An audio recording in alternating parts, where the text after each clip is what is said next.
Oke, terima kasih Pak Arul Manik. Bapak Ibu, sebelum kita masuk dalam firman Tuhan, marilah kita berdoa. Bapa kami yang ada di kerajaan surga, yang kami sembah di dalam nama Tuhan Yesus Kristus. Bapa, kami mengucap syukur di pagi yang indah ini ya Tuhan, kalau boleh kami dapat berkumpul kembali, menaikkan doa-doa kami. Tapi sebelumnya ya Bapak, saat ini juga kami akan berdoa untuk kami mendengarkan kebenaran firman-Mu ya Tuhan Yesus.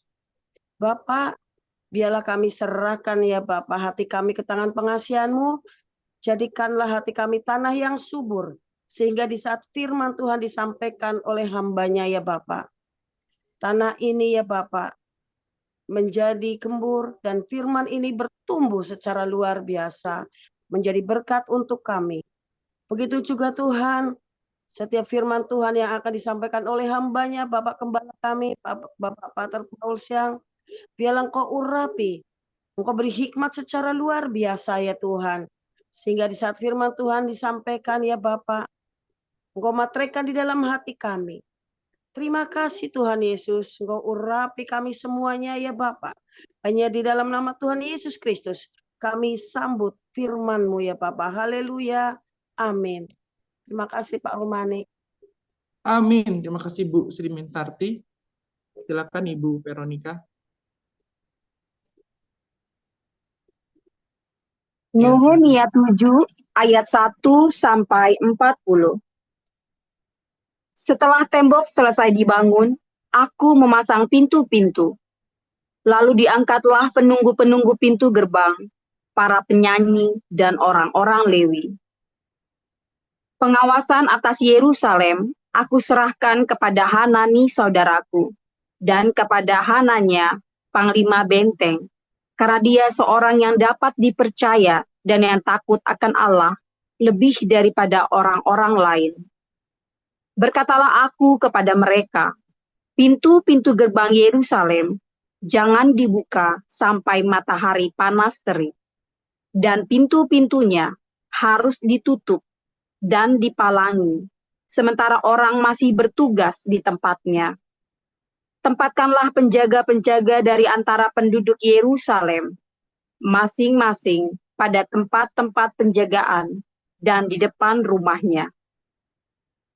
Adapun kota itu luas dan besar, tetapi penduduknya sedikit, dan rumah-rumah belum dibangun. Maka Allahku memberikan dalam hatiku rencana untuk mengumpulkan para pemuka, para penguasa, dan rakyat, supaya mereka dicatat dalam silsilah. Lalu kudapati daftar silsilah orang-orang yang lebih dahulu berangkat pulang. Dalam daftar itu kudapati tertulis, inilah orang-orang provinsi Yehuda yang berangkat pulang dari pembuangan, yakni para tawanan yang dahulu diangkut oleh Nebukadnezar, Raja Babel, dan yang kembali ke Yerusalem dan ke Yehuda, masing-masing ke kotanya. Mereka datang bersama-sama Zerubabel, Yesua, Nehemia, Azaria, Raamya, Nahamani, Mordekai, Bilsan, Misperet, Bikwai, Nehum, dan Baana. Inilah daftar orang-orang bangsa Israel. Bani Paros, 2.172 orang.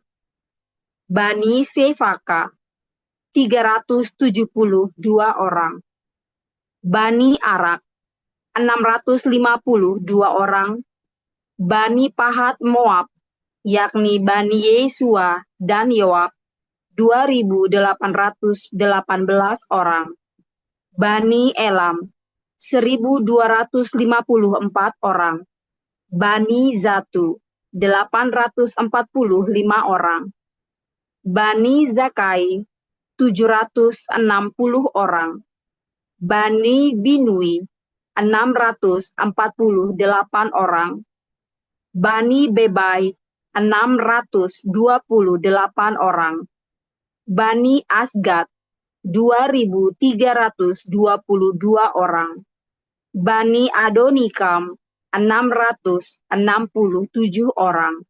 Bani Bikwai 2067 orang. Bani Adin 655 orang. Bani Ater, yakni Bani Hizkia 98 orang. Bani Hasum 328 orang. Bani Bezai 324 orang. Bani Harith 112 orang. Bani Gibeon 95 orang. Orang-orang Bethlehem dan Netofa 188 orang. Orang-orang Anatot 128 orang. Orang-orang Bet Azmapet 42 orang. Orang-orang Kiryat Yearim, Kefira, dan Beerot 743 orang. Orang-orang Rama dan Gaba 621 orang. Orang-orang Mikmas 122 orang. Orang-orang Betel dan Ai 123 orang. Orang-orang dari Nebo yang lain 52 orang. Bani Elam, yakni Elam yang lain 1254 orang. Bani Harim 320 orang. Orang-orang Yeriko 345 orang. Orang-orang Lot, Hadid, dan Ono 721 orang. Bani Senaa 3.930 orang. Inilah para imam Bani Yedaya, yakni kaum keluarga Yesua 973 orang. Bani Imer 152 orang. Bani Pasyur 1.247 orang.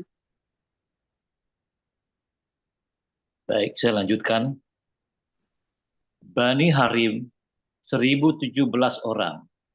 Inilah orang-orang Lewi, Bani Yesua, yakni Bani Kadmiel, dan Bani Hodewa 74 orang.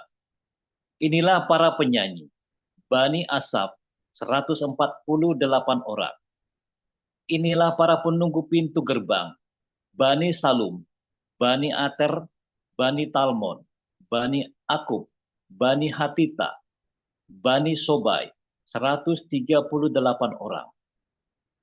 Inilah para budak di bait Allah, Bani Jiha, Bani Hasufa, Bani Tabaut, Bani Keros, Bani Sia, Bani Padon, Bani Lebana, Bani Hagaba, Bani Salmai, Bani Hanan, Bani Gidel, Bani Gahar, Bani Reaya, Bani Rezin, Bani Nekoda, Bani Gazam, Bani Uzza, Bani Pasea, Bani Besai, Bani Meunim, Bani Nefusim, Bani Bakbu, Bani Hakufa, Bani Harpur, Bani Vasrid, Bani Mehida, Bani Harsa, Bani Barkos, Bani Sisera, Bani Temah, Bani Nezia, Bani Hatifa.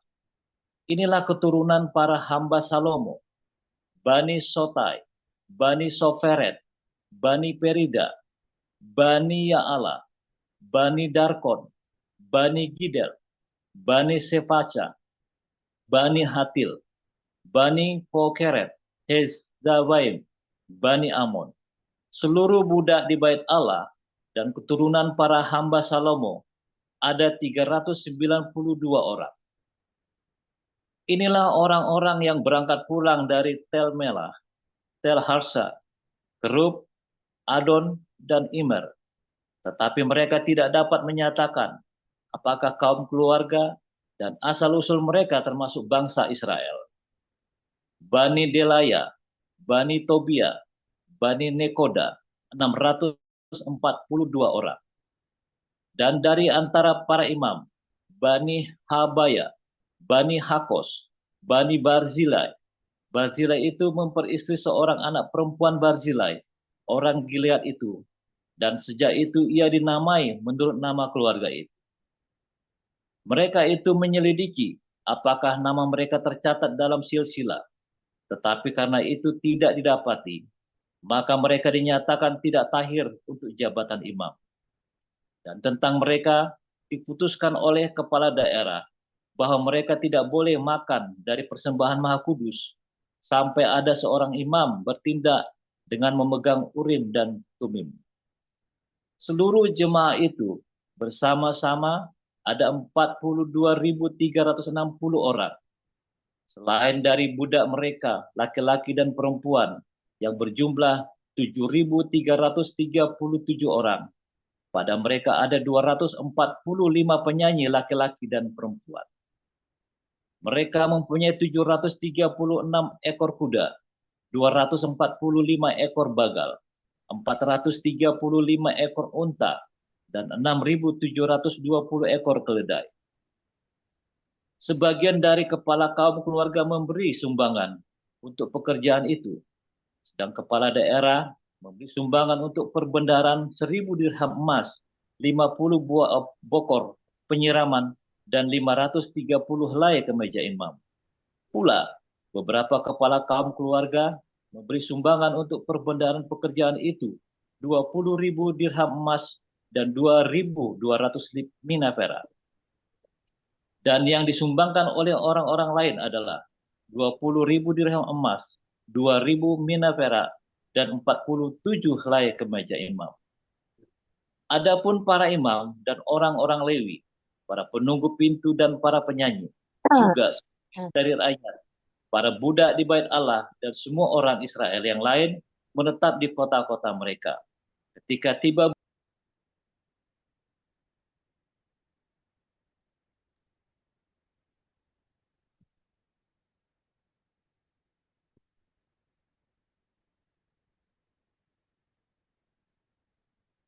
adapun para imam dan orang Lewi. Baik, demikian firman Tuhan. Saya lanjutkan dalam Wahyu 3. Dan tuliskanlah kepada malaikat jemaat di Sardis, inilah firman Dia, yang memiliki ketujuh roh Allah dan ketujuh bintang itu. Aku tahu segala pekerjaanmu, engkau dikatakan hidup padahal engkau mati. Bangunlah dan kuatkanlah apa yang masih tinggal yang sudah hampir mati. Sebab tidak satu pun dari pekerjaanmu aku dapati sempurna di hadapan Allahku. Karena itu ingatlah bagaimana engkau telah menerima dan mendengarnya. Karena jikalau engkau tidak berjaga-jaga, tidak tahu pada waktu manakah aku tiba-tiba datang kepadamu. Sardis ada beberapa orang yang tidak mencemarkan pakaiannya. Mereka akan berjalan dengan aku dalam pakaian putih karena mereka adalah layak untuk itu. Barang siapa menang, ia akan dikenakan pakaian putih yang demikian. Aku tidak akan menghapus namanya dari kitab kehidupan, melainkan aku akan mengaku namanya di hadapan Bapakku dan di hadapan para malaikatnya. Siapa bertelinga, hendaklah ia mendengarkan apa yang dikatakan Roh kepada jemaat-jemaat. Dan tuliskanlah kepada malaikat jemaat di Philadelphia. Inilah firman dari yang kudus, yang benar, yang memegang kunci Daud. Apabila ia membuka, tidak ada yang dapat menutup. Apabila ia menutup, tidak ada yang dapat membuka. Aku tahu segala pekerjaanmu. Lihatlah, aku telah membuka pintu bagimu, yang tidak dapat ditutup oleh seorang pun. Aku tahu bahwa kekuatanmu tidak seberapa, namun engkau menuruti firmanku dan engkau tidak menyangkal namaku. Lihatlah, beberapa orang ya dari jemaah iblis, yaitu mereka yang menyebut dirinya orang Yahudi, tetapi yang sebenarnya tidak demikian, melainkan berdusta, akan kuserahkan kepadamu. Sesungguhnya aku akan menyuruh mereka datang dan tersungkur di depan kakimu dan mengaku bahwa aku mengasihi engkau. Karena engkau menuruti firman-Ku. Untuk tekun menantikan aku, maka aku pun akan melindungi engkau dari hari pencobaan yang akan datang atas seluruh dunia untuk mencobai mereka yang diam di bumi. Aku datang segera. Peganglah apa yang ada padamu, supaya tidak seorang pun mengambil mahkotamu. Barang siapa menang, ia akan kujadikan soko guru di dalam bait suci Allahku, dan ia tidak akan keluar lagi dari situ. Dan padanya akan kutuliskan nama Allahku, nama kota Allahku, yaitu Yerusalem baru, yang turun dari surga, dari Allahku dan namaku yang baru. Siapa bertelinga, hendaklah ia mendengarkan apa yang dikatakan Roh kepada jemaat-jemaat. Dan tuliskanlah kepada malaikat jemaat di Laodikia. Inilah firman dari Amin, saksi yang setia dan benar, permulaan dari ciptaan Allah. Aku tahu segala pekerjaanmu, engkau tidak dingin dan tidak panas. Alangkah baiknya jika engkau dingin atau panas. Jadi karena engkau suam-suam kuku dan tidak dingin atau panas, aku akan memuntahkan engkau dari mulutku. Karena engkau berkata, aku kaya dan aku telah memperkayakan diriku dan aku tidak kekurangan apa-apa. Dan karena engkau tidak tahu bahwa engkau melarat dan malang, miskin, buta dan telanjang, maka aku menasehatkan engkau supaya engkau membeli daripadaku emas yang telah dimurnikan dalam api, agar engkau menjadi kaya, dan juga pakaian putih supaya engkau memakainya, agar jangan kelihatan ketelanjanganmu yang memalukan, dan lagi minyak untuk melumas matamu supaya engkau dapat melihat. Barang siapa kukasihi, ia kutegur dan kuhajar. Hatimu dan bertobatlah. Lihat, aku berdiri di muka pintu dan mengetok. Jikalau ada orang yang mendengar suaraku dan membukakan pintu, aku akan masuk mendapatkannya, dan aku makan bersama-sama dengan dia, dan ia bersama-sama dengan aku. Barang siapa menang, ia akan kududukkan bersama-sama dengan aku di atas tahtaku, sebagaimana aku pun telah menang dan duduk bersama-sama dengan Bapakku di atas tahtanya. Siapa bertelinga, hendaklah ia mendengarkan apa yang dikatakan Roh kepada jemaat-jemaat. Demikianlah firman Tuhan. Amin. Ya, terima kasih Bu Veronica, Pak Apul Siaan, dan Ibu Rumiasi yang sudah membacakan Alkitab hari ini. Selanjutnya kita akan mendengarkan renungan firman Tuhan yang akan dibawakan oleh Gembala kita, Pastor Dr. Joseph Pauljang, dengan judul Daftar Nama dalam Kitab Kehidupan. Silakan, Pastor.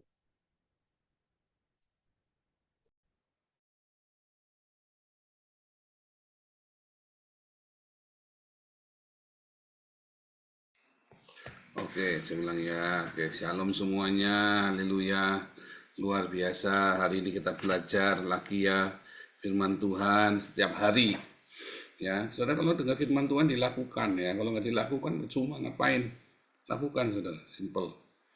Serius dilakukan. Kamu akan sukses, kamu akan berhasil. Ya, apalagi firman Tuhan di sini tiap hari ya kita progres terus. Jangan seneng kalau cuma dicatetin knowledge ya, ada pengetahuan baru nih, ilmu baru nih. Terus kamu cuma buat menurunkan satu sama lain, buat ngadu satu sama lain, ya buat ngeritik pendeta, buat mencaci maki atau buat menjelek-jelekan orang lain. Jangan lakukan, saudara ya. Dengar firman Tuhan itu dilakukan. Tiap hari dengar firman Tuhan lagi, lakukan lagi. Dengar lagi, lakukan lagi. Ya, jangan berhenti. Ya, jangan berhenti berbuat baik, saudara. Ya, simple. Jangan berhenti berbuat baik. Ya. Kenapa ini? Oke. Nah, hari ini judulnya Kitab Kehidupan. Ada berapa kitab sih di surga? Ya, ada berapa kitab? Ya, dalam Lukas 10, berbahagialah sebab namamu tercatat di surga, saudara. Tercatat di surga. Mengapa namanya tercatat di surga? Loh, emang sebelumnya enggak? Ya, sebelumnya tercatat dalam kitab kehidupan para rasul ini. Begitu orang percaya kepada Tuhan Yesus, maka namanya tercatat dalam kitab kehidupan. Lalu dalam segala perbuatan baiknya dia, dalam segala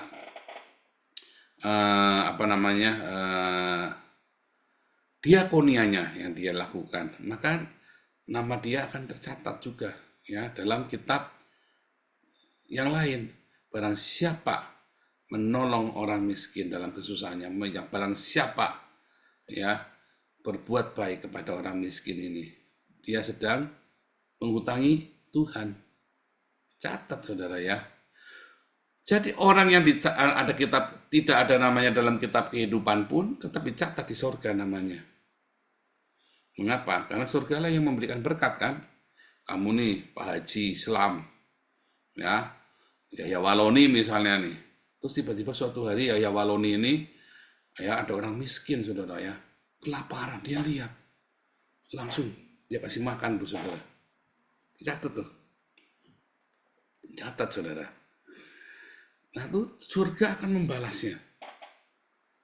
Kamu percaya Yesus, tidak percaya Yesus, kamu Buddha, Hindu, Islam, ateis, setiap kamu berbuat baik kepada orang miskin, orang yang menderita, orang yang sengsara, kamu tolong, ya, kamu kasih makan, maka namamu akan tercatat di surga. Dan Tuhan akan memberikan perhitungan, akan memberkatimu. Kamu orang Hindu, Islam, Kristen, ateis, ya, kamu tercatat atau tidak tercatat namamu dalam kitab kehidupan, namamu tetap ada catatan namamu di surga, saudara. Tapi masalahnya adalah ada lagi catatan kitab segala perbuatanmu, saudara, yang baik dan yang buruk. Ya, ada lagi. Ya, untuk apa? Untuk menerima di akhir zaman, untuk menerima hukuman. Kalau untuk orang-orang yang tercatat dalam kitab kehidupan, maka ada kitab untuk perbuatan baik. Ya, untuk menerima mahkota. Jadi ada berapa kitab? Ada 3 ya. Kitab kehidupan, ya. Sebuah kitab catatan namamu yang di sorga, kitab perbuatanmu, ya baik atau jahat, ya. Kitab perbuatan itu. Makanya ada kitab-kitab yang lain dibuka. Dalam Wahyu 20 nanti ada tulisannya ya. Nah sekarang kita cita kitab kehidupan saudara. Saudara ketika ada orang ya tercatat dalam namanya dalam kitab kehidupan. Sebelumnya bagaimana? Sebelumnya kita semua tidak tercatat dalam kitab kehidupan. Karena semua manusia telah berdosa kehilangan kemuliaan Allah, upah dosa adalah maut. Maka seluruh umat manusia di dunia ini ya kamu tidak ada namanya dalam kitab kehidupan. Makanya dari semula nama kita tidak ada di kitab kehidupan. Lalu oleh kasih karunia Tuhan Yesus kita diselamatkan, nama kita ditulis tuh dalam kitab kehidupan. Tetapi untuk orang-orang yang selalu berbuat baik dalam hidupnya, menolong orang miskin, ya diakonia bersedekah, maka namanya tercatat di surga. Untuk apa? Ya untuk menerima berkatnya. Nah, kalau orang namanya sudah tercatat dalam kitab kehidupan, bisa dihapus nggak, saudara? Bisa. Jadi sekali selamat tetap selamat itu salah, saudara. Hati-hati, saudara ya. Karena namamu bisa sekonyong-konyong dihapus dari kitab kehidupan tadi ayatnya ya, Wahyu 3 tadi ya. Barang siapa menang, namanya tidak akan kuhapus dari kitab kehidupan. Saking kelewatannya orang yang dihapus dari, ya kan? Musa kan pernah berdoa, Tuhan, hapus namaku dari kitab kehidupan. Supaya apa? Supaya Israel jangan dibinasakan oleh Tuhan. Daripada kamu binasakan Israel, hapus namaku dari kitab kehidupan asal mereka selamat semua. Wih, serem itu saudara ya. Namanya dihapus dari kitab kehidupan. Artinya kamu akan binasa kekal saudara, tanpa akhir di neraka. Orang Yahudi itu ya, biarlah namanya dihapus dari kitab kehidupan. Kalau berdoa bisa begitu loh saudara ya. Kalau lagi ngutukin orang, biarlah namanya dihapus dari kitab kehidupan. Di dalam Birkat Haminim itu, ya, orang Yahudi itu ada 2 yang dihapus dari kitab kehidupan katanya orang Yahudi ya, orang Yudaisme. 1 itu orang Nasaren, yaitu orang Kristen sekarang ya, orang Yahudi yang jadi Kristen. 2 adalah orang Saduki. Orang Saduki saudara ya, musuhnya Yesus tuh, orang Saduki. Ya, karena orang Saduki itu kan menolak kebangkitan orang mati kan. Menolak ada kebangkitan orang mati. Tidak ada kebangkitan orang mati, makanya dimarahi sama Yesus. Kamu sesat. Satu-satunya kelompok yang dikatai sesat. Orang Saduki, saudara. Dan akhirnya orang Saduki ini, imam-imam kepala Hanas Kayafas zaman Yesus itu orang Saduki itu, saudara. Makanya di dalam Kisah Rasul dikatakan, maka para imam serta para pengikutnya, yaitu orang Saduki. Ya, katakan demikian kan. Nah, lalu dalam Birkat Haminim tahun 90 itu, orang-orang Yahudi bilang orang Nazaren, pengikut Yesus, dan orang Saduki, dua-duanya sesat. Karena gara-gara ribut ini orang Saduki menyalibkan Yesus, maka Yerusalem dihancurkan. Kenapa? Karena orang Saduki ini ambisius banget untuk melawan orang Roma. Ya, pakai Yesus Barabas, ya, dan pemberontakannya gagal lagi, saudara, setelah Yesus Barabasnya dibebaskan. Makanya terus Yerusalemnya dihancurkan sama Jenderal Titus. Tahun 90 mereka meeting di Yafne, ya, dekatnya Asdod, dekatnya Gaza. Mereka meeting, ini gara-gara orang Nasrani dan orang Saduki, makanya terkutuk. Dihapus namanya dari kitab kehidupan. Saking marahnya orang-orang Yudaisme ini, saudara, ya. Nah itu ya kitab kehidupan. Sekarang, siapakah yang bisa terdaftar dalam kitab kehidupan? Tentu saja orang-orang yang percaya ya kepada Torah. Kalau di dalam tradisi Yudaisme. Kalau kita orang Kristen percaya Torah, percaya. Bahkan kita percaya Torah itu sudah digenapi. Kalau engkau percaya kepada Torah, namamu akan ditulis dalam kitab kehidupan. Ya.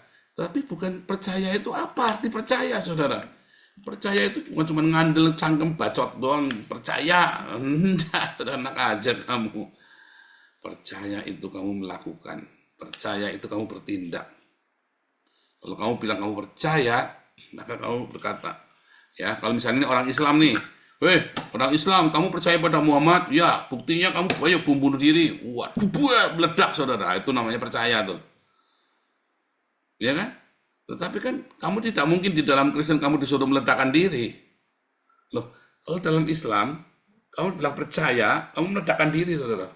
Saking percayanya kamu buah meledak. Hafal 30 juz, kamu percaya, kamu meledakkan diri demi menghancurkan kafir. Percaya itu namanya. Karena dia lakukan kan. Tetapi prakteknya orang Kristen, percayanya itu bukan begitu.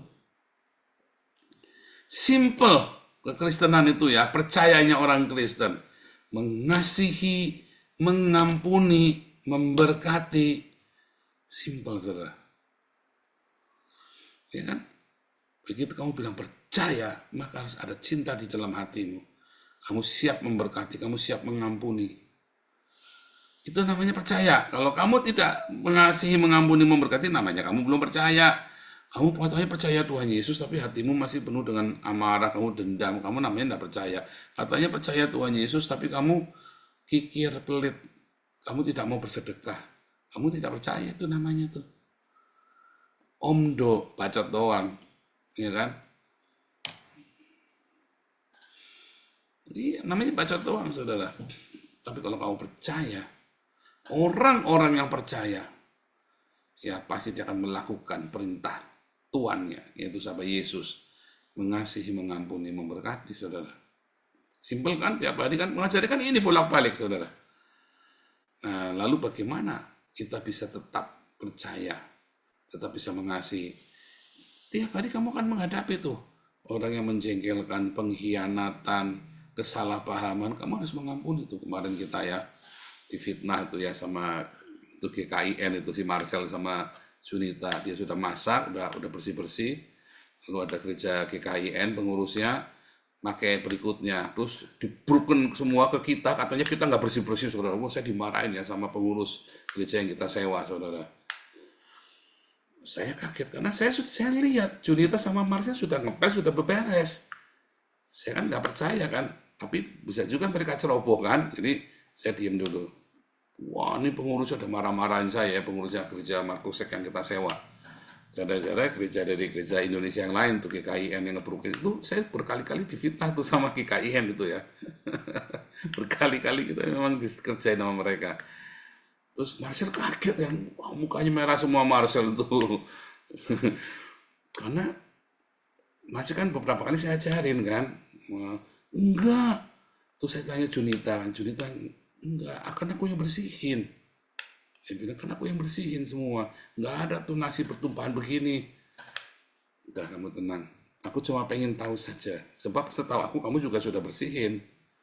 Takutnya kamu balik lagi, terus kamu numpain. Enggak, pasti mungkin ada anak-anaknya si orang gereja lain itu ada kita lagi ngerendam panci, ada nasinya itu ditumpain sama dia. Tapi kalau teori saya nggak begitu. Marcel memang mungkin ada lain ninggalin panci kotor sama mereka biar kelihatan kotor sekalian, biar ditumpahin sekalian, biar kelihatan kotor gitu loh maksudnya. Jadi cuma sedikit sekalian biar kelihatan tuh bahwa si Marcel itu nggak ngerapiin.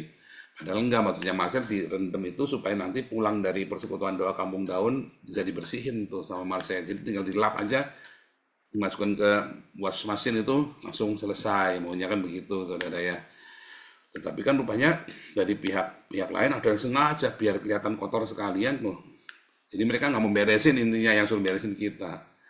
Nah, si Marcel bilang harusnya kita itu kan cuma 1-2 perabot, tinggal dicuci aja enak. Biasanya kita juga yang nyuci punya mereka kok. Dia bilang itulah Marcel. Ya, gereja loh saudara, gereja. Kamu jangan bilang ya semakin orang di gereja itu semakin jahat. Karena kamu pergi ke gereja supaya menutupi kemunafikanmu dan kekurangan ajaran kita sama Tuhan. Kita udah nggak berpikir mengasihi, mengampuni, memberkati. Kita berpikirnya apa, saudara? Siapa salah, siapa benar, menang-menangan, politik intrik. Tetapi di dalam Tuhan Yesus kita diajari mengasihi, mengampuni, memberkati. Kita disuruh belajar. Ya kan? Bisa nggak tuh kayak gitu tuh? Ya beberapa orang nggak bisa, saudara. Marah. Ada yang namanya Marco ya, saudara, udah mau meninggal, dying. Dia selalu melemparkan komplain tentang orang-orang di pastori. Saya bilang, nggak usah marah, itu orang dying, dia udah mati. 2 minggu lagi udah mati. Mungkin dalam minggu ini meninggal, saudara. Nggak usah diajak ribut. Ada yang nggak bisa, saudara. Ada yang nggak tahan. Ini kamu orang mati, kamu ajak berantem. Dan dalam hati saya, orang mati aja kamu ajak berantem, apalagi orang hidup.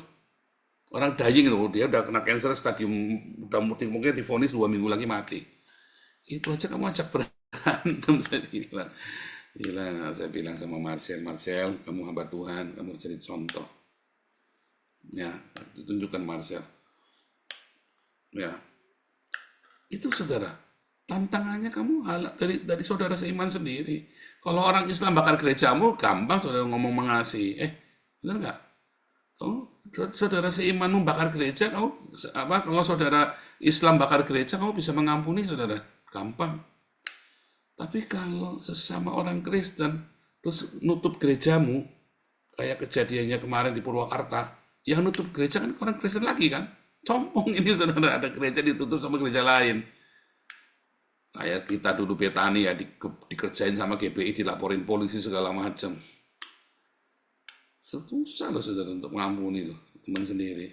Istrimu sendiri bagaimana? Suamimu sendiri yang mengkhianatimu? Susah saudara. Tapi itulah ajaran Tuhan Yesus, bagaimana kamu bisa tetap dalam kitab kehidupan. Seisi rumahmu adalah musuhmu, katanya Tuhan Yesus. Tapi kasihilah musuhmu. Itulah kitab kehidupan kita, saudara.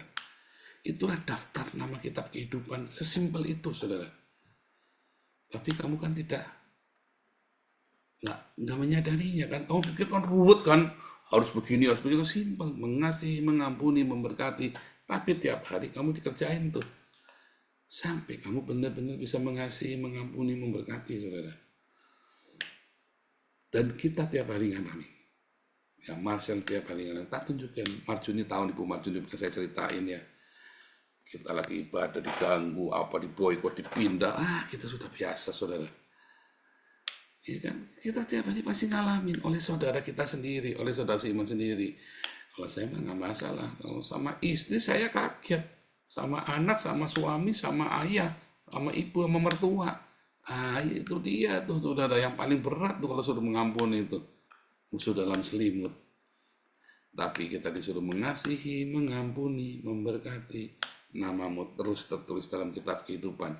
Begitu kamu tidak mau lepaskan pengampunan kepada istrimu, suamimu, anak-anakmu, kepada teman-temanmu, sahabatmu, karena mereka menjebak kamu, mengkhianatimu, maka namamu dicoret dari kitab kehidupan. Haleluya. Mengasihi, mengampuni, memberkati, simple. Lakukan, ya, lakukan, saudara, ya. Tuhan Yesus memberkati.